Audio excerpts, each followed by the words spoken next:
Okay.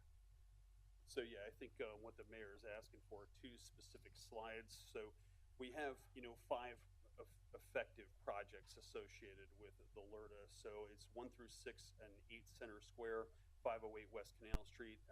There are 4 properties on Phillips Street and 2 properties on Bushkill Street that we would include in the LERTA district. 1 through 6, Center Square, obviously the site of the proposed hotel. 8 Center Square, a mixed-use project that would include 7 apartments and 2 commercial uses that would likely be restaurants. 508 West Canal Street, which will be the sister project to the Mill at Easton, a 48 unit affordable housing project. Phillips Street, which is a collection of 4 properties that would be subdivided for 8 affordable housing units, and 6053 and 671 Pushkill Street is the site of the former Circle Systems building that would be utilized as a multi-tenant industrial facility for the purposes of promoting small manufacturing and industrial concerns. The total current city tax that is generated from these parcels is $14,244. Post-LERTA, based on projections that we put together on comparables that have recently been reassessed, we've determined that post-LERTA, these would generate about $140,000 in taxes. And when I say post-LERTA, that's post the 10-year period that the tax abatement would be provided. And we've created a chart that actually tries to show you exactly how this works. So on your bottom in red, you have your base taxes that will always be paid inside of the LERTA district. So those base taxes that are currently being paid on these properties would continue unabated. It would only be the incremental taxes that are generated from the improvements that are being made on site to actually affect the projects that I outlined earlier. And it's more or less a linear, increase over that 10-year period, but obviously showing that we would effectively see about a 10 times 10x return on that investment at the end of the LERTA. So that's just a quick overview. I'm glad to get into any level of detail you'd like to on the projects, and if there's anyone in attendance who might have questions, concerns, we'd like to address them. There's no doubt that the LERTA tax abatement, as I said last night at the committee meeting when we had all the property owners here, LERTA is a tool that we could use in our toolbox that allows us to give property owners an opportunity to improve their property and decrease the taxes over 10 years by 10%, increase it by 10% over 10 years on the improvements. They still pay the base tax. So as you can see in this graph, by year 2, we're doubling our money. And by year 10, we got a tenfold, 140,000 versus 14,000. This is how, when they see me on the street, they say, how have you been able to keep, like Mayor Phil Mittman asks me all the time, how do you keep the taxes level? This is how we do it. We do it by increasing the tax base. And that's what's important to the city, is increasing the tax base allows us to keep the taxes level, or hopefully even in the next 4 years to decrease taxes in the city of Easton as some of these newer projects come on. But that is the best part of LERTA, and very honestly, these projects, prior to 2016, did we make the changes? 2012 was the last 2012? time. Prior to 2012, we did an area, and it was the whole downtown. In 2012, we decided which properties needed the most renovation, and that's how we picked them. And so we went to county council, the school district, with specific properties rather than a whole area. As a whole area, you might have 2,000 properties and only 20 get done. It looks like 1%. Well, in reality, it was those 20 made a big difference in the, not only the tax base, but it made a big difference in those neighborhoods that were done. So when you see the old parking garage come down, that's a LERTA property, and that $70 million project will have LERTA. But the one down here, the Confluence, which the old Days Inn was paying all 3 taxes, county, school, and city, $60,000 a year. The very first year, they'll pay $150,000. So they'll pay the base 60 plus 10% of the development, and that's how we do it. So I just want to explain that for the public, just so they understand that you know, I've been talking to the county executive, county council members about the Dixie plant. It's not in Easton. If it was in Easton, it deserves some type of tax benefit to benefit. Simon Silk Mill was the first one we did, would not be done without LERTA. And in 10 years, it comes off, and you're at 100%. That project is probably giving the city several $100,000 a year already in taxes. But I just want to just explain what LERTA is really a good tax incentive to do it. And I love this one. The properties that we're adding, almost 50% of them are affordable housing. That's correct. So that's really important as well.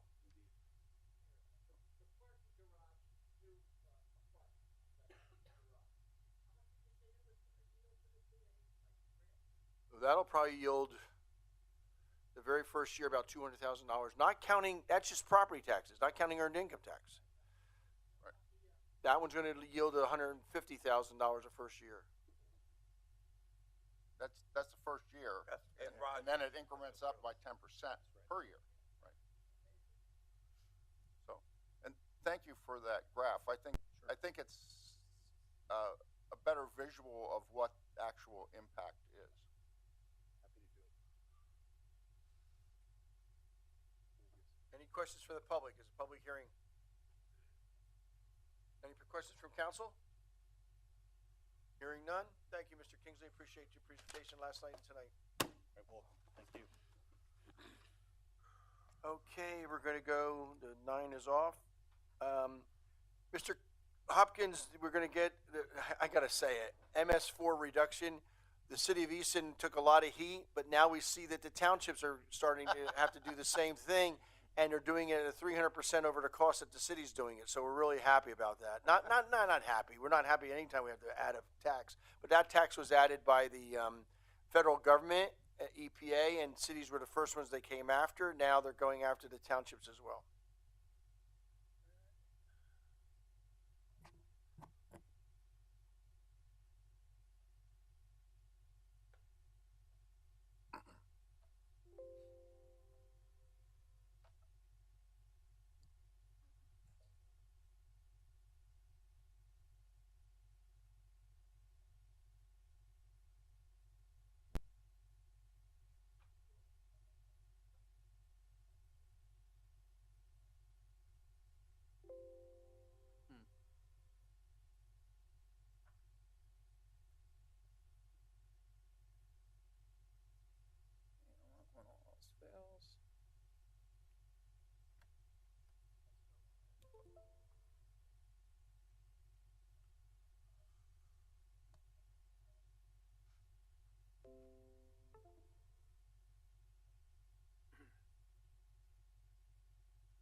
Sorry about that.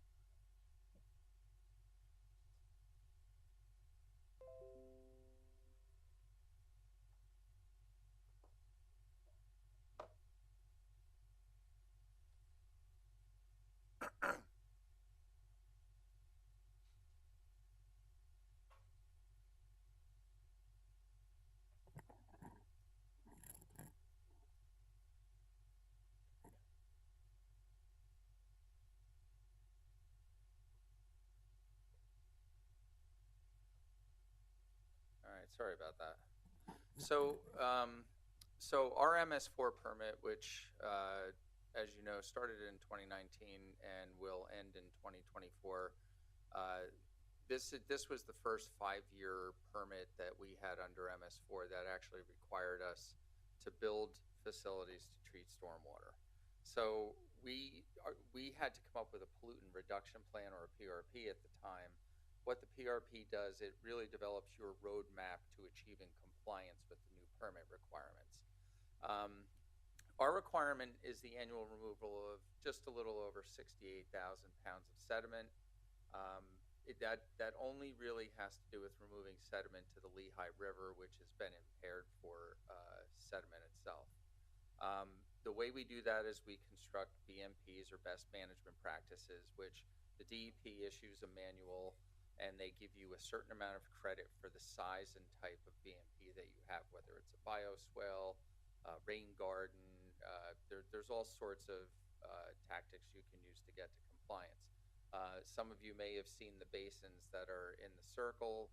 Those are biofilters that we installed as BMPs to help meet our compliance goal in the permit. There's one at the new 4th Street parking garage, and so on and so forth. It's been very challenging for us to find these locations because obviously the city's congested, built out. We don't really have the large plots of land like they do in the townships, and unfortunately it's more expensive for us to do so as well. Because we've been having a bit of a hard time managing our PRP roadmap, we have to update it with additional options that we've had to go out in the field and investigate. And whenever you do that, the DEP requires that there be a public discussion about it. So that's what I'm here to do tonight, is really just discuss the updates to the PRP, and maybe even just do a little bit of overview as a reminder. It's probably been a while since we've discussed it. I probably should clarify what MS4 stands for, and it stands for Municipal Separate Storm Sewer System. But it's a lot easier to say MS4. This graph here, I don't know if you can see it too well, but the shaded tan part is where we're relegated to finding BMPs for our permit. These are the only areas in the city that drain to the Lehigh River, which include a good part of South Side, a little bit of the downtown, and a little bit of the West Ward. We can't build BMPs anywhere because they would not clean stormwater going to the Lehigh River. So this further constrains our abilities to build these items. This is the current listing of all the BMPs in the city that we are attempting to build. Da Vinci Center should actually become, we didn't update that from 2018 from our permit, but that's actually the confluence site, which their new footprint actually offers us a nice opportunity there. This is the first change to the BMP. This is a wastegate channel coming off of the canal in Humor Park. We can line that and get a fair amount of credit. So that's the one change that I'm required to discuss. The second change is capturing a storm pipe that runs into the canal, capture it before it gets to the canal, treat it, and then discharge it to the canal, which is a waterway of the Commonwealth. And the third BMP, PennDOT owns a detention basin on Hilton Street on the south side. This captures mainly what comes off of Route 78. We've worked with PennDOT in the past on making improvements to this basin. And enlarging this basin will actually help with, if you live on South Side, when there's heavy rain, there's problems at Center Street, Glendale. It's been going on since they built the roadway, and it can be significant in some storms, and this will help greatly with that too. And that concludes my brief presentation on the PRP update. That was brief. But we try and keep it concise and to the point. We have something on the agenda tonight with Williams Township too, Yes. right? We do. Yeah. We do. It's a restated agreement, but the one thing I think that's important to keep in mind is, beginning in 2018, we never really wanted to wait till 2024 to start building our BMPs. I would say that in my discussions with the DEP, we are considered to be ahead of the curve compared to many other communities that haven't even started yet.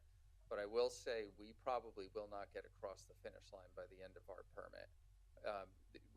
The things we're building are just not giving us the credit to get to the 68,000. The additional BMPs we're adding to Humor Park will really help with that.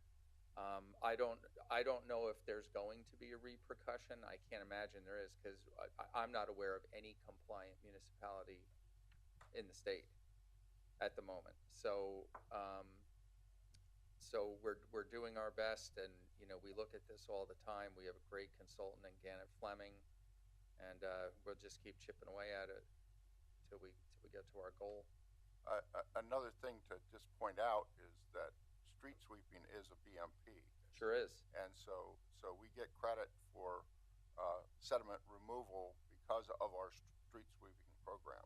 We do. It's one of the main reasons we do it, and one of the main reasons we expanded it. One thing I should add, though, is that the city was also seen as got a lot of accolades for our ability to collaborate with others. Right now, we have existing agreements with the county, the school district, and now Williams Township. So we're kind of looking under every rock to build these things. I do have a question. Sure. My son lives in Palmer. He got the letter telling him that, they're talking about $20 increase, And I told him about, well, really only the Lehigh is impaired.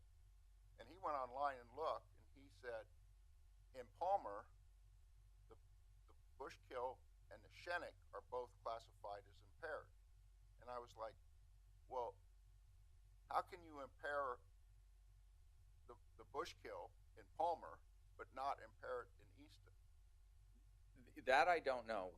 We have an individual permit. A lot of places like Palmer Township are regulated under a general permit, and I don't know if that has something to do with it.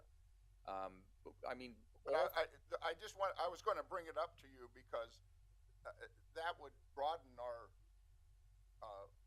area in which we would be able to put EMPs. So in our area, all three waterways are impaired. The Bushkill in Easton is impaired. When I look at the well, that's recent because when we originally were put in the MS4 program, only Lehigh was impaired. Delaware is not. Bushkill. I think the Bushkill was impaired, but the designation of the Lehigh was what forced us to remove sediment. But in Easton itself, it says that the Bushkill is impaired because of upstream use. It's not impaired because of anything we're doing, which is probably why we have no removal requirement. Oh, okay. The Delaware is impaired, I believe, for arsenic, and I also don't believe that's something they attribute to Easton. So they go after, I guess, the upstream users for the removal. And that's naturally occurring, so that could... Yeah, right. Yeah. They should go after some of the developers that don't have any soil and erosion controls. Right. The Delaware this past week has been nothing but looks like gravy. It's Well, muddy. we're still trying to make the argument. We were turned down that we believe that Humor Park and our canal should be considered a BMP. Oh, yeah. I mean, we bring I would tons of think. river water in there, and we How much sediment do we remove from that? and we can prove it through dredging. Sure. And they made the claim that it doesn't count because you're bringing in river water that already has the sediment in it, rather than capturing it before it gets there. And I disagree because we are removing sediment, Right. and you're helping the river. So maybe they'll agree at some point to help us with our compliance goals. I know this but- doesn't have anything to do with the MS4 program, but I got an email today from people in Lower Saucon about the landfill expansion, and they lost their zoning hearing. They no longer have standing to fight it since their township changed the zoning. They now are the landfill is now a use by right, not by special exception. So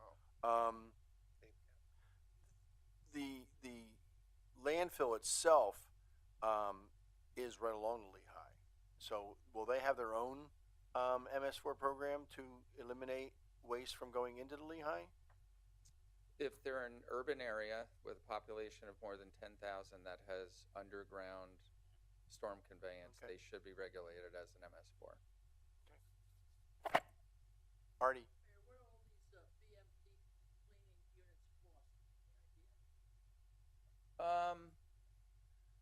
$6.84 a month.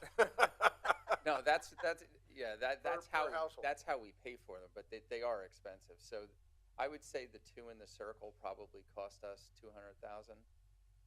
But when you look at the credit you get, you can develop, a cost per pound, and our cost per pound compared to like a more rural community is way higher.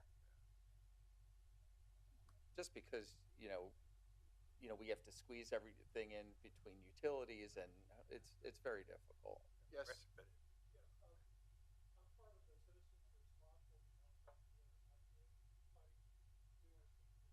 Okay. There's a place on the agenda at the public comment on any matter.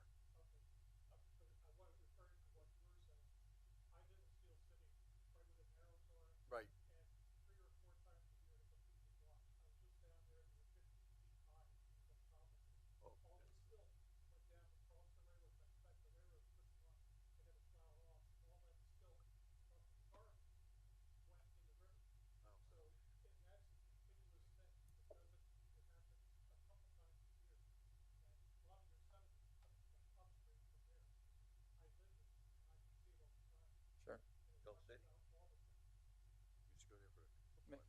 want me to touch on trash? Yeah, while you're here, Okay. because it's on my agenda. It's on my list. So we had to go out for bids for our three trash and recycling contracts. So normally our methodology is we bid out the destinations where the hauler will have to haul to. So we did a recycling bid and then we did a solid waste bid. In the solid waste bid, the landfill in Bethlehem was the low bidder. They're called Waste Connections. And Waste Management up in Northampton was the low bidder for recycling. So now that we know where the destinations are, we are now out to bid for the hauling. And I'm told by colleagues in other communities and the haulers themselves that we should expect some sticker shock coming our way. We've done really well in the past, but I don't think the market is there. So I'm not anticipating from a cost perspective, an attractive low bid in this one. In fact, Waste Management chose to not even submit a bid for hauling, which is the first time that's ever happened. And one of the reasons, and we may need it even in the coming decade, have to rethink how we handle trash completely. Our current hauler, Republic, is no longer bidding rear load contracts simply because of the amount of injuries they get, their workers' comp costs. It's really a tough business to be in. So most of these companies really want to they want to be in the automated pickup business. So, we may not even get a bid from our current hauler. Their company policy is that they will consider rebidding on an existing rear load contract, which Easton is. They've been our hauler since 2007. But they are no longer bidding rear load. And I think that's going to be a growing trend that's going to really be a problem for cities with densely parked cars on the street. It's really a logistical problem. So, but I'll be back to council to report on the It'll low be bid part of the budget, that's for sure. at the next budget. Mr. Shear, I want to ask you the same question I brought up at the staff meeting yesterday.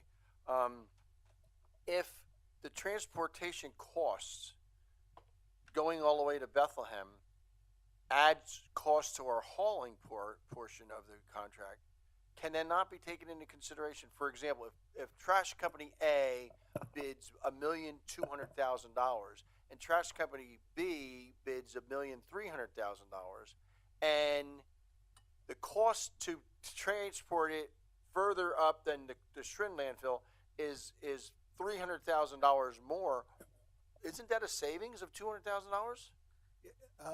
Dave and I tried to talk about this, and somewhere along the line we would have to skillfully create a bid process, a request for proposal that comes up with a formula to factor that in, because we have to have you have to submit for bids. You can't then, after you get the bids, start making those calculations. I mean, one of our concern was that we eliminate certain potential bidders because of the distance. But somewhere along the line, we have to come up with a formula so that everybody's on an even keel when they submit their bids.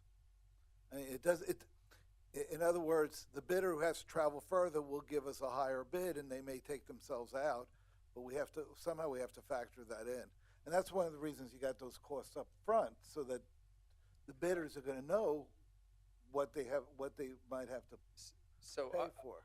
Up until 2007, the city would bid a lump sum contract where we would say we would only bid the hauling contract, and we say, you know what, you're responsible for all the disposal costs and all the recycling costs. The problem with that is you're imposing so much risk on the contractor that our upfront trash hauling costs were really, really high, way higher than they are today, and probably way higher than, even though it'll be an increase for us, way higher than what we probably will receive. So what we did back then, we split up all the contracts because we had good records at the time. So we felt comfortable that, because we produce really regularly about 9,500 tons of trash from the city under our contract. And we've had that number, except it spiked in COVID a little bit, but we've had that number for years. So we know what our outlay is going to be on the trash, and that's why we want to pay it directly rather than pay the risk. So that's one way around it, Joel. I think we could do it that way, but then when you put the risk on the vendor, you're going to see way higher numbers up front. So it's hard Yeah. to tell really. Yeah, It's just to me. I mean, I'd have no problem arguing with the state that we are taking the lowest bidder. It's going to cost us $1.2 million instead of $1.5 million. When you collect garbage, yeah, you have to dispose of it someplace. your argument is going to have to be with the court, not the state, and I don't know that if there's no cases that will deal with that type of post-bid decision, which is exactly what the whole process is designed to avoid, and that's why I think that we have to figure out, a mathematical formula to wind up equalizing the respective bids to determine that in the end you're looking almost like a handicap process built into the formulation, which of course I'm not able to give you right now how we do it. I mean, we really would have to think it out and see if any other municipalities have come up with a solution to that issue, because it's a real practical issue. Well, when I was here in the '80s as mayor, I remember our landfill costs were $68 a ton. So this is considerably less, but the traveling, I mean, these are trucks that get like 4 miles to the gallon. At $4 a gallon, it's going to be expensive to transport it, and the timing is also. Now, normally what they do is they have one driver that takes it to the landfill, and they come back and they do the rest of the route. But By the way, it's an interesting discussion in light of what you were talking about before, because the whole issues in Lower Saucon Township with the Bethlehem landfill and the inability potentially to expand that landfill because of the issues that are raised by the citizens, if that takes a landfill out of competition, where does the garbage ultimately go, and therefore what's the price that has to be paid? It's just yeah, no, it's a good point. It's That's a good point. If the landfill closes in 2 years because it's at capacity, and you have 10 years of capacity at the one locally. Which one do you want to go with? It's a regional issue, and when I say regional, I mean Northeast. Oh yeah, I don't disagree. United States, not Yes. Pennsylvania. Yes, that's what I mean, Northeast United States. Okay. Well, we'll cross that bridge when it comes, and it's coming, and it's not going to be good. And Americans have had it made when it comes to the price of gas and when it comes to the price of garbage, trash disposal. But I will tell you that when I go to Europe, the trash is all over the side of the roads. It's filthy. So, thank you, Mr. Hopkins. Are there any questions for Mr. Hopkins from the council? Thank you, sir. Thank you.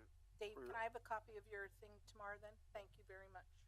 At this time, we have public comment on agenda items only. Is there anybody in the audience who would like to address the city council on agenda items only? Come up, give your name and address, and it's 5 minutes. Seeing none, go on to the consent agenda, Madam Clerk. Okay, we have a resolution approving a COA for 10-12 Center Square, a resolution approving a COA for 32 South 6th Street, a resolution approving a COA for 518 Ferry Street, a resolution approving a COA for 50-54 South 2nd Street, a resolution approving a COA for 428-30 Northampton Street, and a resolution approving a COA for 43-45 North Sickgrave Street. We also have a resolution authorizing the application for a grant of $325,000. It's from the Commonwealth of Pennsylvania Monroe County Local Share Account Grant, and it's for upgrades to the Scott Park Amphitheater. We have a resolution also authorizing the application for a grant in the amount of $20,000 through the Northampton County Department of Community and Economic Development Public Safety Grant Program, and that would be for the police department's firewall and cybersecurity. We have another resolution authorizing an application for a grant for up to $50,000, and it's through the Commonwealth of Pennsylvania's Department of Agriculture Urban Infrastructure Grant, and it would be upgrades to Lower Hackett's Park. Move the consent agenda. Second. Moved in second, discussion. I have a question, Rita. Yes. Some of the resolutions that are on my name, resolution approving a COA, it has a date on September 23rd. Oh. Just want to make sure, is that an accident or? Yep, probably. Okay. Do you know which one it was by I see it. And I just want to say that I had the question come up from one of the council members about Fix it. Thank you. Pennsylvania Monroe County Local Share Grant. Monroe County, when the gambling was allowed, the casinos were allowed, Monroe County is the only county that has to share its local share with the contiguous counties, and Northampton is contiguous to Monroe County. So I think this is the fifth one we're applying for. We got 4 already, and we're really excited about that. But Northampton County, Wind Creek is only Northampton County. It doesn't have the contiguous counties, and that's why we apply for a grant in Monroe County, and we're not in Monroe County. I have a question about Resolution H, DCED Public Safety Grant Program. I just want to make sure, what is the firewall and cybersecurity that we need to upgrade? What is cybersecurity? That's on your computer. They can't hack in. Nobody can get in. So they can't get into your computer, our computer system at the police station. So they don't have it right now? Oh, we have it. do. It's an It's upgrade. an They're just gonna upgrade it? Okay, got it. Thank you. Roll call. Mr. Brown? Aye. Mr. Ettinger? Aye. Mr. Milan? Aye. Mr. O'Connell? Aye. Dr. Ruggles? Aye. Mrs. Sultana? Aye. And Mayor Panto? Aye. There are no reports received by council, so we'll go right into the committee reports. Vice Mayor Brown, Finance. Thank you, Mayor. I have 2 things on the agenda this evening on the new business. Bill 28 amending the 2020-23 general budget fund. Also amending 2023 workman comp fund. And also, I just want to report on the committee meeting today and the press conference. The press conference today went very well. We talked about the cemetery on the UNESCO on the Pocket Park.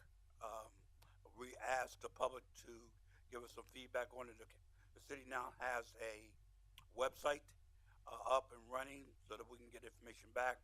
So as we move forward into phase 2 and 3, we have the public input. And Mayor, you can add anything to that if you like. No, it was a very good press conference. That's all I have. Councilman O'Connell, Economic Development. Mayor, just not to be redundant, but we did have a committee meeting last night to discuss the additions to of certain properties to the LERTA list. Thank you. Oh, thank you. Planning and Code Committee, Councilmember Sultana. I have no report. Public Safety, Councilmember Ruggles. Not exactly public safety, but I just wanted to let council know that the final monies that were collected for the Ferry Street fire victims I think were distributed today. If they showed up, it was distributed. But the final gift card that was given to each family was $1,000. So they were asked to come in today to get that money, and I assume all of them showed up, but I don't know. I don't know, and I don't normally do this, but I just wanted to announce that my wife is doing her final service at St. John's Sunday. She's retiring, and so she will be preaching her final sermon at St. John's after 17 years. What time does that start? It's at 9:30 When is that, this Sunday? this Sunday. Yes, At what time? 9:30.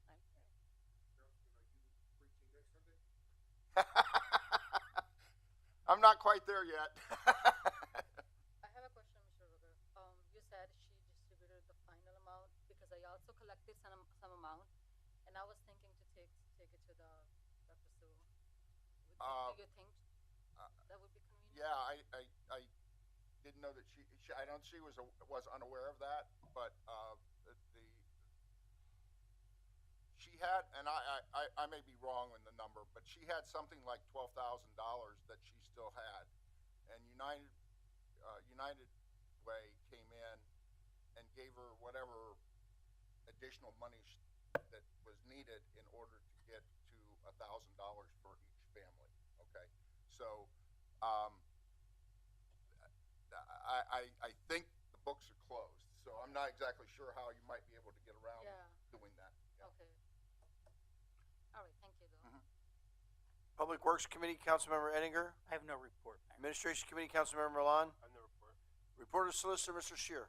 Yes, thank you. We did have an executive session immediately prior to the city council meeting to discuss a few personnel issues or matters.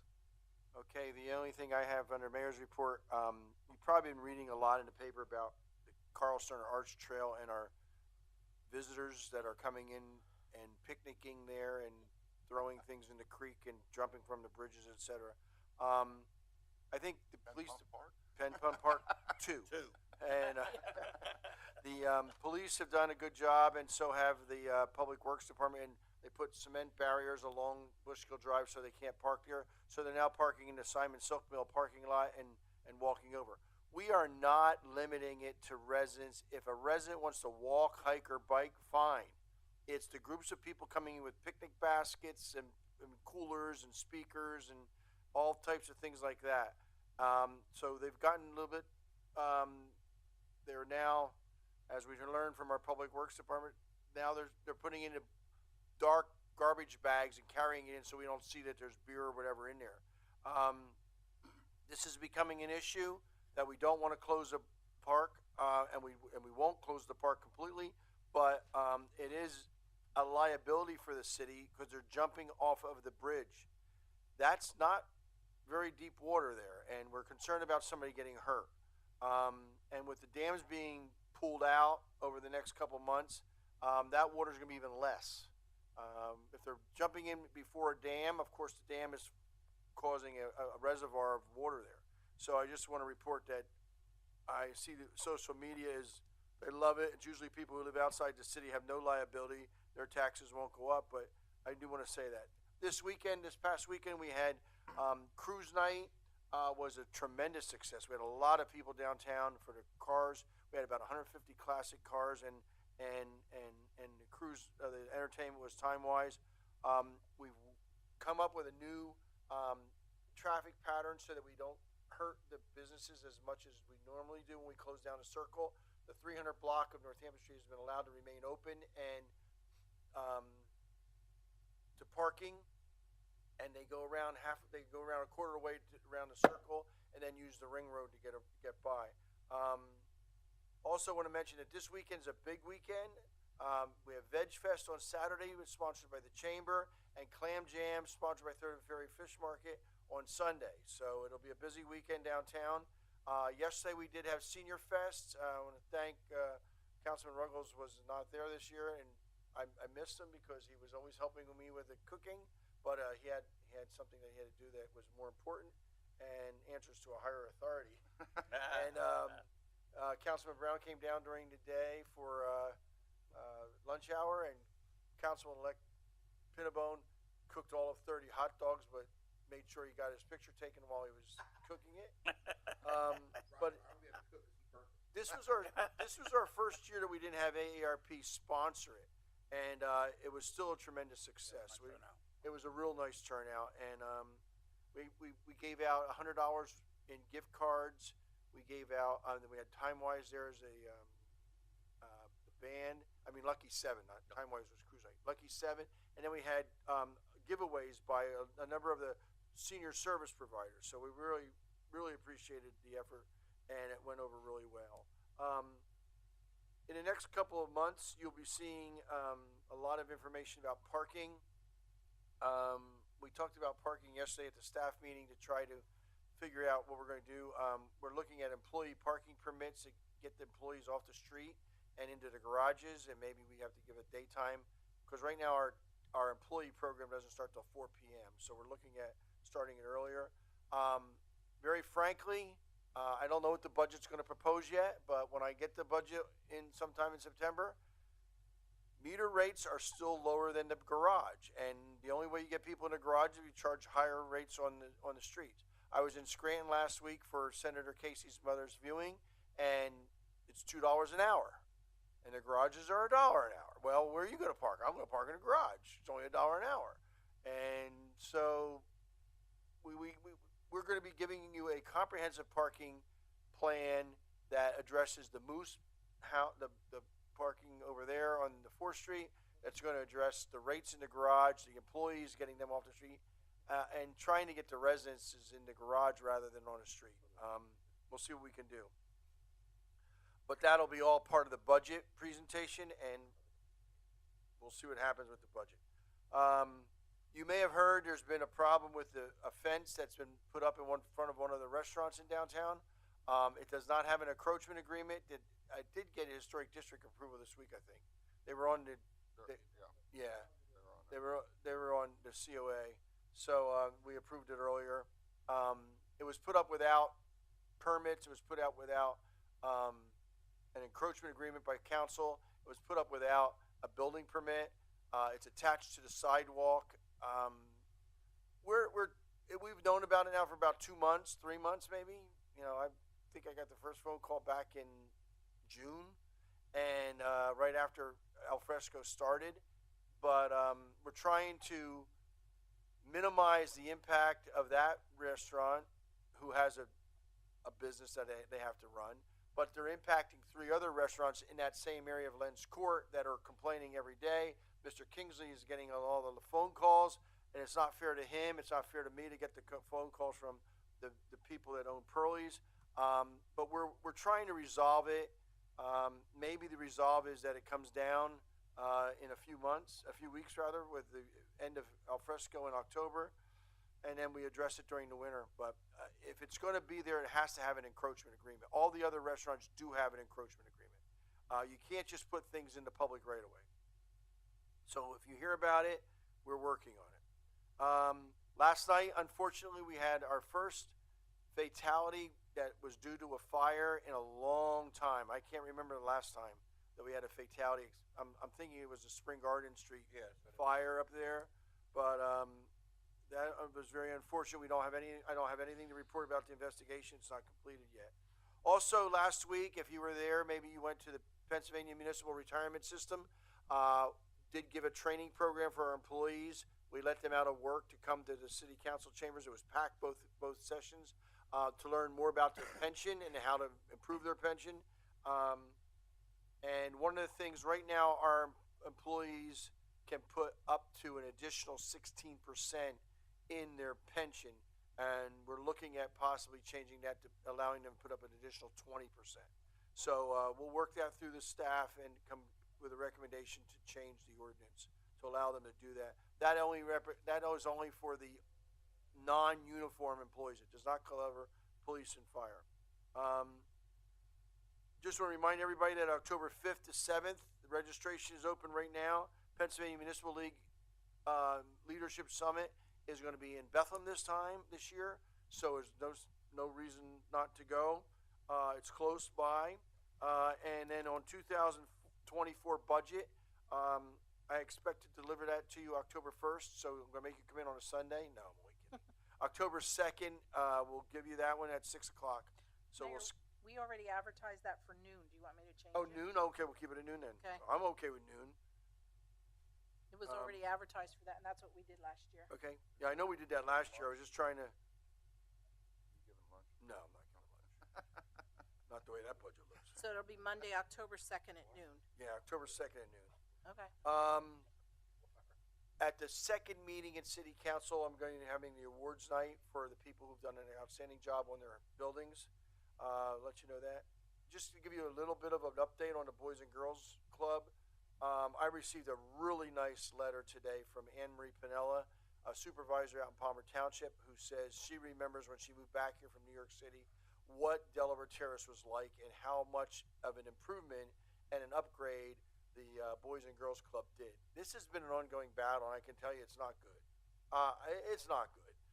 A 49-year-old agreement all of a sudden, and another agreement that I personally put my reputation on to go to Washington to fight for the Hope 6 grant. I don't know. Today, my Little League basketball coach just called me today while I was having lunch at 3rd and Ferry, and I answered the phone, and it's Chan Baudelaire. Chan lives in one of our high rises back here, who complained to me that about the elevator still not working in the Walter and Walter house. From the elevator. From the elevator. I got a call from the elevator. From the elevator. Stuck in the elevator. Well, it's just, I don't know what's going on over there, but very shortly, the city council, I may be coming to you and asking for an actual hearing on it. Also, let City Council know that Valor Insurance down on the first floor and financial planning is moving out the end of September. Right, Joel? End of September. Yeah, we've agreed that the lease will terminate September 30, but they will be remaining in the city. Yes, Just they are remaining in the city. instead of on the south side of 4th Street, on the north North. side of 4th Street, but still south of Route 22. Correct. That is correct, because there's no 4th Street on the other side of the north side of 22. So that's my report. Mr. Campos, you're here tonight. What, you've been slacking or what? Mayor, two quick things. Number one, as you had mentioned, we are working on the budget and expect to get that to you in the coming weeks. And secondly, I'm not sure if council was on the email notification, but we are going to be offering CPR training here at City Hall. So if you're interested, you can shoot an NAED? and yes, as well. And you can, if you're interested, you can shoot a note to Estelle. Yes, that's on there. Okay, you want to give them an up? No, never mind. I don't want to do that. Public meeting. Correspondence, there's no correspondence, there's no unfinished business. New business, Madam Clerk. Okay. We have bill number 26 being introduced by Mr. Milan, which would amend sections in chapter 285 fees of the Code of the City of Easton. We have bill number 27 being introduced by Mr. Milan, which would approve an appointment of a solicitor, interest assessment, and attorney fees and collections fees added to the amount collected as part of unpaid real estate taxes and municipal claims for delinquent accounts. Bill number 28 being introduced by Mr. Brown, which would amend the 2023 general fund budget. Introduce. And bill number, did I say bill number 28? Yeah, you did. Okay. Bill number 29 also being introduced by Mr. Brown, which would amend the 2023 workers' compensation fund budget. Introduce. I have a resolution being introduced by Mr. Ettinger, which would approve an agreement with Lafayette College, to implement a CDED grant funds for recreation and open space planning at the former Easton Iron and Metal property on Bushkill Drive. So moved. Second. Moved in second discussion. Roll call. Mr. Milan? Aye. Mr. O'Connell? Aye. Dr. Ruggles? Aye. Mrs. Sultana? Aye. Mayor Pianto? Aye. Mr. Brown? Aye. And Mr. Ettinger? Aye. We have a resolution being introduced by Mr. Ettinger, also would give permission to Mr. David Hopkins, who is the Director of Public Works, to electronically sign all documents related to the federal aid reimbursement agreement and any other supplements between the City of Easton and the Pennsylvania Department of Transportation. And this has to do with the improvements to the College Hill pedestrian project. So moved. Second. Moved in second discussion. Roll call, Madam Clerk. Mr. O'Connell? Aye. Dr. Ruggles? Aye. Mrs. Sultana? Aye. Mayor Pianto? Aye. Mr. Brown? Aye. Mr. Ettinger? Aye. And Mr. Milan? Aye. Okay. That was removed. We have a resolution being introduced by Mr. O'Connell, which would approve the additions to the LERTA properties that we had talked about previous. So moved. Second. Moved in second discussion. Roll call. Mrs. Sultana? Aye. Mayor Pianto? Aye. Mr. Brown? Aye. Mr. Ettinger? Aye. Mr. Milan? Aye. Mr. O'Connell? Aye. And Dr. Ruggles? Aye. We have a resolution being introduced by Mr. Milan, which would approve an agreement between the City of Easton and Portnoy Law Associates, and it's for the collection of delinquent estate taxes and municipal claims. So moved. Second. Moved in second in discussion. Roll call. Mayor Pianto? Aye. Mr. Brown? Aye. Mr. Ettinger? Aye. Mr. Milan? Aye. Mr. O'Connell? Aye. Dr. Ruggles? Aye. And Mrs. Sultana? Aye. We have a resolution being introduced by Mr. Ettinger, which would approve an amended agreement between the City of Easton and Williams Township, and it also has to do with our MS4 project. So moved. Second. Moved in second discussion. Roll call. Mr. Brown? Aye. Mr. Ettinger? Aye. Mr. Milan? Aye. Mr. O'Connell? Aye. Dr. Ruggles? Aye. Mrs. Sultana? Aye. And Mayor Pianto? Aye. We have a resolution being introduced by Mrs. Sultana, which would approve a one-year agreement between the City of Easton and Key Codes Inspection Agency for building plan review and inspection services for both commercial and residential properties.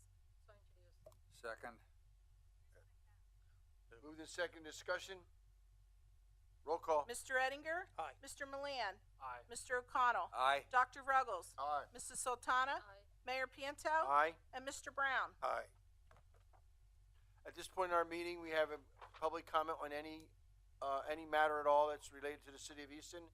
Just give your name and address and phone number, and not phone number, name and address, and you have 5 minutes. Mr. Ravitz, and blood type, yeah. Does anyone know what's going on with the Bushkill Creek? It seems like we're getting less water and less water through, which I'm assuming is stolen by the cement companies upstream rather. Well, our resident water specialist can answer your question. He's studied the Shenandoah Creek a lot, and that sinkhole up there. There are many sinkholes that absorb a lot of water.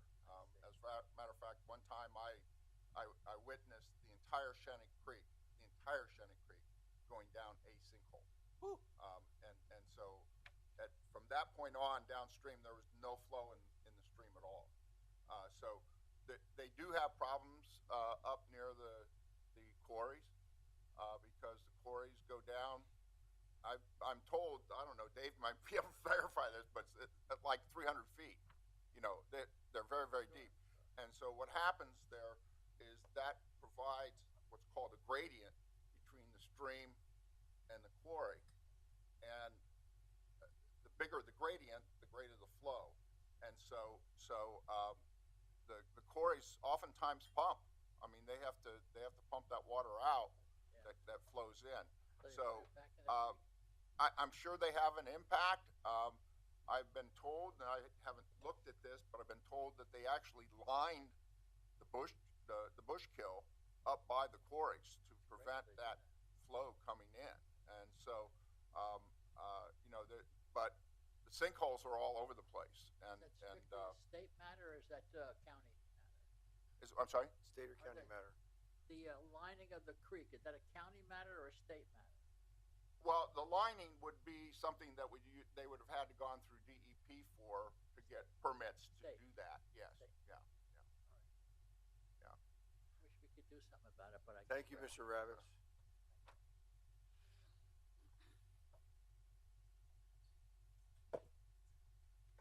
Thank you for having us tonight. I'm a member. Sir, I need your name and address, Oh, I'm sorry. please. Russell Sutton, and I live at 2133 Saucon Avenue in Bethlehem, PA, and that's Steel City. 2123, Saucon, S-A-U-C-O-N Avenue, Bethlehem, PA. and your last name again? Sutton, S-U-T-T-O-N. Thank you. My background, I'm just going to give you just a quick background. I've been an intensive care and open heart nurse for 35 years. I was a ACLS instructor for over 25 years. So I have experience with the health field. And the reason I'm here is basically I'm part of the Citizens Responsible Development for the landfill. I've lived in Steel City since 1983. When I moved there, when I built my house myself, I asked them, what's the life expectancy of the dump? They said 4 to 5 years. It's now 2023. They actually projected, I went to all the hearings, they projected that dump to be there in 2064. I'll be long dead by the time that's done. The waste management owns all that mountain, basically, the whole mountain. And they had plans from the very beginning. We stopped them from going westward the last time through our own planning commission, stopped them. This time, it's a different situation with different players. We're fighting very hard to prevent this from happening. We're all entitled to have clean air, clean water, clean land. It's just a natural right. The problem we have is that they're going to expand 275 acres now, but they plan on, at a later date, to expand it to 800 some acres.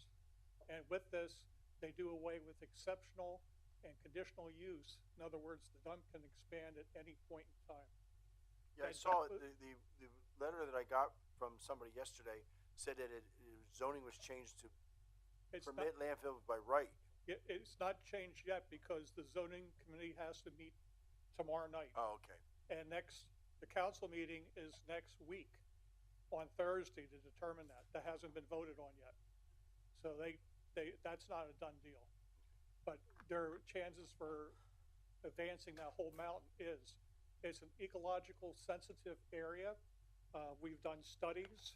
Here's another example. It's a potential environmental disaster.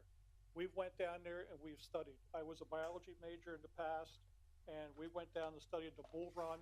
There's a lot of springs in there. There's also a lot of historical rudiments from the Reddington works from World War I. They just missed being on the National Registry, that whole area, and they didn't quite make it, but that's part of their area that they own now. And they plan on, I think, bringing in train trash through there because it's right next to the tracks. Now, I can't say that for a fact, but I really feel that's what their plans of doing. We're here trying to prevent them to go any further than they are. We have a statement from our township that's determined that the adoption of their ordinance describes amendments to zoning map and text of zoning chapter of the code is in the best interest of public health, safety, and welfare of the citizens of Lower Saucon Township. I disagree with that totally. Northampton County has one of the highest cancer rates in the area of all kinds of cancers. I've worked in intensive care all my life. I have firsthand knowledge of that. In that dump, there's asbestos. They had radioactive waste, all kinds of stuff. We don't know what's going in it. And one thing is, 70% of it is out of state. It's not our trash. It'd be a different story if it was just our trash, but it's not. It's being shipped from out of state, and that's a major problem. There's over 3,000 trucks goes in that dump a day. 3,000? I mean, a month. Oh, a month. okay. I'm sorry. Oh, that's a lot of traffic. No, 3,000 a month. But we're here to appeal to you to help us to try to save our mountain. You have a gem here, Hugh Parkway. We went on a boat trip for a fundraiser 2 weeks ago, and it was one of the nicest things I've ever done.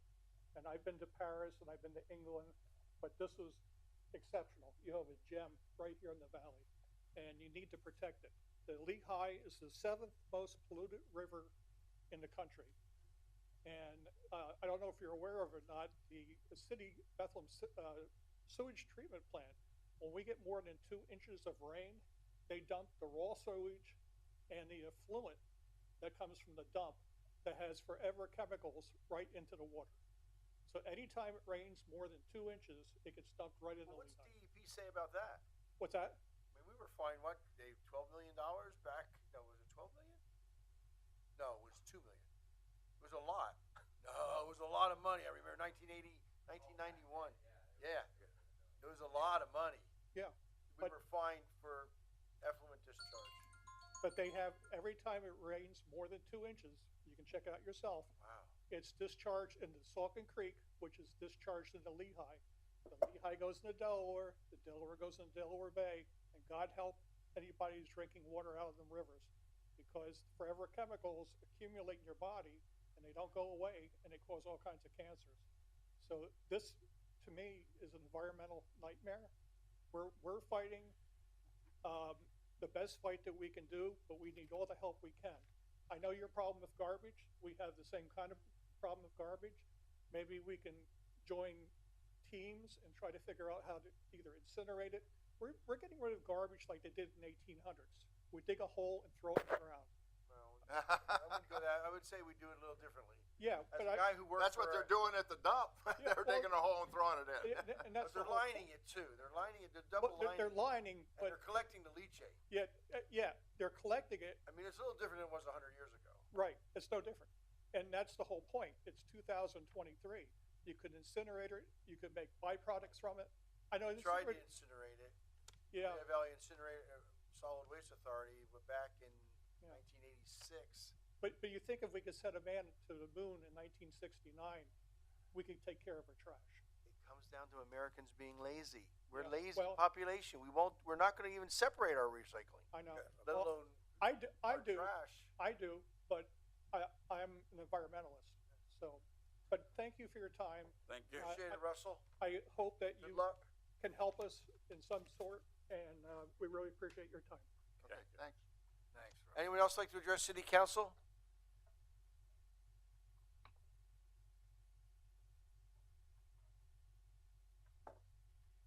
Thank you so much for your time.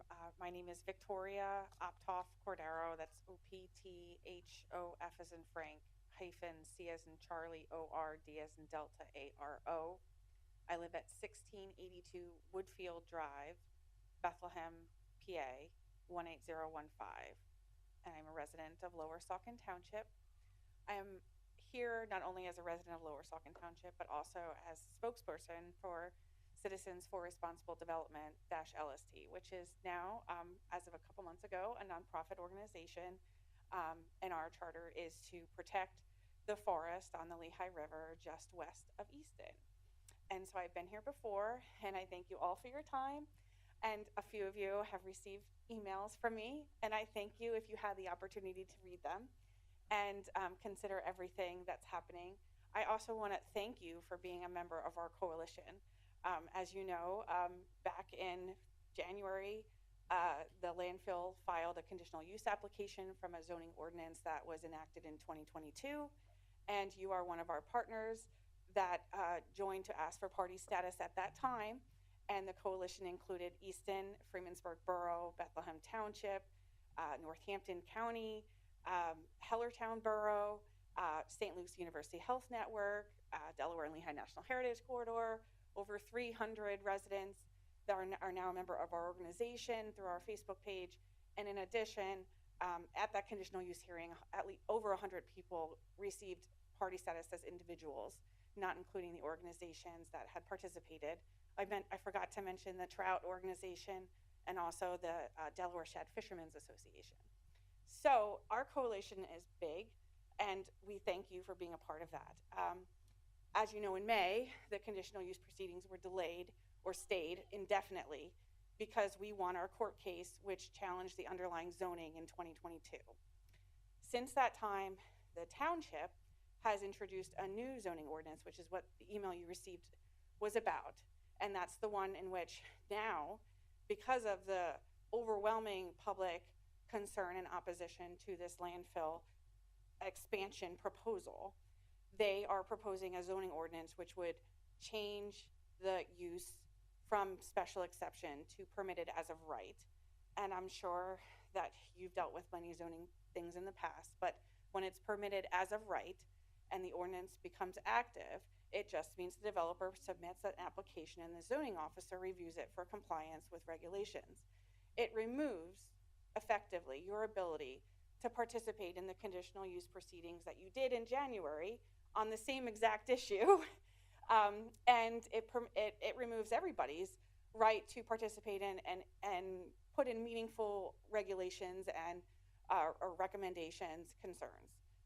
So it's a very concerning issue for the coalition. And so this August 30th, next week, our township is having a hearing at 9 a.m. at CYCO in Lower Saucon Township, that's on Route 378, where the township will consider adopting that ordinance, which would permit the landfilling as of right. So number one, I want to invite all of you or any member of the Easton administration and any resident who's listening today to attend that hearing and voice their concerns and express what they feel should be done to protect the forest, because it's a hearing and everybody should have their right to attend. Secondly, most importantly, the citizens are still protecting the forest. On August 14th, we filed a declaratory action in Northampton County Court asking the court to find that the Donated and Dedicated Property Act protects over 201 acres of the 275 from any development, from any deforestation, and from any landfill. In 1994, those 201 acres were placed in a scenic and conservation easement that was recorded with Recorder of Deeds. Because of that, the property then became what would be effectively a public park, like your Humor Park.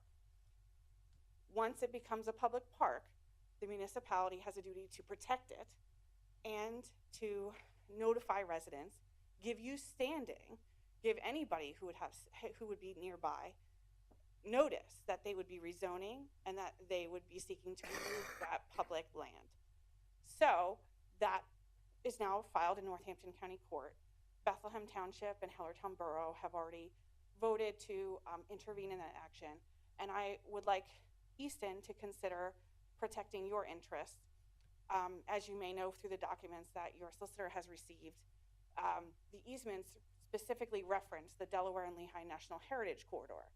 As a property owner on the Lehigh, where the DNL operates, you would therefore have standing by virtue of the DNL being mentioned as a beneficiary of that easement. So I'm just here today to give you an update, ask you to attend, and thank you for being a part of our coalition as we move forward to protect the forest. I see we have a very tangled web with different municipal waste contracts that are coming forward and things that had been out to bid. And one thing I can think about right now is the cost that you have put into the Hugh Moore Park to develop it into the beautiful park that it is, to maintain it as a scenic way, and all of the economic revenue you benefit from different events that happen along the DNL Trail on the Delaware River. And perhaps when you put together your notice to bid, you can include some information about how much the bidder would need to indicate how much it would remove that revenue from the city of Easton by virtue of bidding for a lower waste contract. In addition, I think it's interesting to note that 60 to 70% of the garbage that goes into that landfill is from out of state. So we're not treating our own garbage, and perhaps they're subsidizing or becoming a low bidder because they know that maybe they can get a bid now and they can charge New York or somebody else a higher price to make up for the difference. So I want to thank you for your time. Thank you for being a part of our coalition. I hope that we can see you next Wednesday at 9 a.m.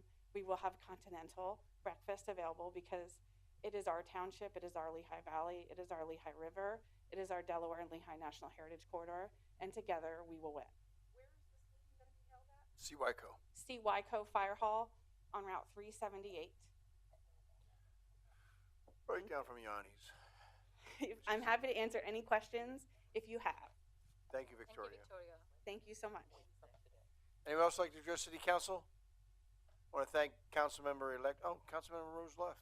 Councilmember-elect Brinabone and Rose for being here. Anyone else? Anybody from council want to say anything? Move for adjournment? So move. Second. Moved in second. Discussion. Roll call. Mr. O'Connell? Aye. Dr. Ruggles? Aye. Mrs. Sultana? Aye. Mayor Pianto? Mr. Brown? Aye. Mr. Ettinger? Aye. And Mr. Milan? Aye. Thank you.